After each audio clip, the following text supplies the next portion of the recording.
का निर्यात निरंतर यहाँ से हो रहा है, उस निर्यात पर अंकुश नहीं लगा पाते हैं, तो उनको समवेत होकर के संत उनके बारे में निर्णय लेंगे और अहिंदू घोषित करेंगे। गुरु जी आखिर क्या लोग दे रहे थे? तो भाई हो गया क्या लोग दे रहे थे? आपका हो गया। गुरु जी क्या लोग दे रहे हैं? स्नान करेंगे कि नहीं? बात ये बताएंगे। गुरु जी क्या अधिकारियों ने आपसे संपर्क किया? हमने सब बता दिया है। अब उस प्रकरण में हम ज्यादा नहीं कहेंगे, हमने सब बता दिया। हमने सब बता दिया। हमने सब बता चुके हैं। गुरु जी क्या लोग दे रहे थे वो लोग आपको? हम सब बता चुके भैया, अब हम उस बारे में नहीं बोलेंगे। जो हमारा मोर्चा है उस पर हम बात करेंगे। लिखित माफी मांगने की बात आ रही है, लिखित माफी के लिए अड़े हैं शंकराचार्य। अब वो बात पीछे छूट गई भैया। प्रयाग में बैठे थे, 10 दिन का समय था। अब वो समय बीत गया, वो बात बीत गई। अब अगले माघ में शुरू होगी। माफी नहीं देंगे फिलहाल, किसी भी कीमत में माफी नहीं। माफी किस बात की? गौ माता की हत्या करने वाले को माफी? ये संभव नहीं है। 1 तारीख के स्नान के लिए प्रेटर लगातार बनाया जा रहा है। अब वो सब बात पीछे छूट गई। अब तो आगे जवाब दो, जो हम प्रश्न उठा रहे हैं उसका जवाब दो। लखनऊ कब जाएंगे? 10-11 मार्च को हम लोग लखनऊ पहुंचेंगे संत समाज के साथ, और वहां बैठ करके उस समय तक जो परिस्थिति होगी उसके अनुसार निर्णय लेंगे। अधिकारियों से माफी मंगवाई जा रही है, क्या मुख्यमंत्री को खुद माफी मांगनी चाहिए? अब माफी की बात पीछे छूट गई, अब उसका कोई मतलब नहीं रहा।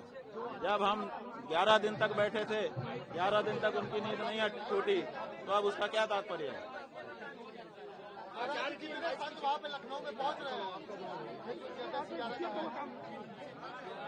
महाराज जी दिल्ली में जो संतों की बैठक थी उसको कैंसिल कर दिया गया है। दिल्ली की जगह अब हम लखनऊ में बैठेंगे, क्योंकि गौ माता के लिए सबसे ज्यादा ये आवाज दबाने के लिए प्रयास योगी आदित्यनाथ की सरकार ने किया है। योगी आदित्यनाथ के सामने अब हमने प्रश्न रखा है।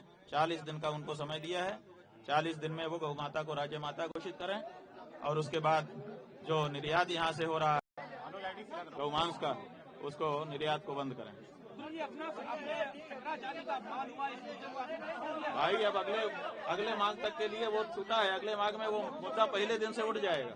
हमने पहले कह करके आए हैं, वो मुद्दा जो है माघ का है, माघ में होगा। अब जब वहाँ से हम चले आए तो अब मुद्दा क्या है, और हमने सब बता दिया है उस बारे में। मुख्यमंत्री जी को ही माफी मांगनी चाहिए, वो अब प्रशासन बात कर रहे हैं। मुख्यमंत्री अपने आप को हिंदू घोषित करें। 40 दिन का समय है। गौ माता की रक्षा करें, गौ माता को राज्य माता घोषित करें, और जो गौ माता का मांस का निर्यात हो रहा है उसको बंद करें। यही एक आवाज है। अब उसको 40 दिन में उनको ये करना है, दूसरी बात नहीं है। किसी भी हद तक माफी नहीं देंगे आप? नहीं दिया सरकार ने, मुख्यमंत्री ने, तो क्या करेंगे?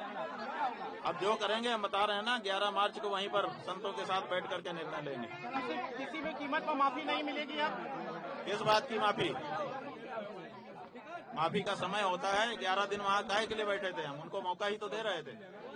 11 दिन जब उन्होंने मौके का उपयोग नहीं किया, तो फिर कोई भी चैप्टर एक समय क्लोज हो जाता है। जैसे हम वहाँ से उठे, उनके पास से मौका समाप्त हो गया। तो महाराज जी क्या वजह है कि क्यों माफी मांगी जा रही है? आपके वहाँ से लौटने के बाद माफी मांगी जा रही है, क्या वजह है? लौटने के बाद नहीं, लौटने के पहले से भी मांग रहे थे, लेकिन क्षमा याचना नहीं कर रहे थे। वो हमको लोभ दे रहे थे। कौन कौन अधिकारी था मुख्यमंत्री जी? कैसे कि क्यों? भैया अब हम कह रहे हैं ना कि हमारी जो मुख्य गौ माता की मांग है उस पर हम केंद्रित रहना चाहेंगे। 40 दिन का हमने समय दिया है। इसके बीच में आदित्यनाथ जी को गौ माता को राज्य माता घोषित करना है, और जो निर्यात गौवंश के मांस का यहाँ से होता है उसको रोकना है। ये काम करके वो दिखाएं और अपने हिंदू होने का प्रमाण दें।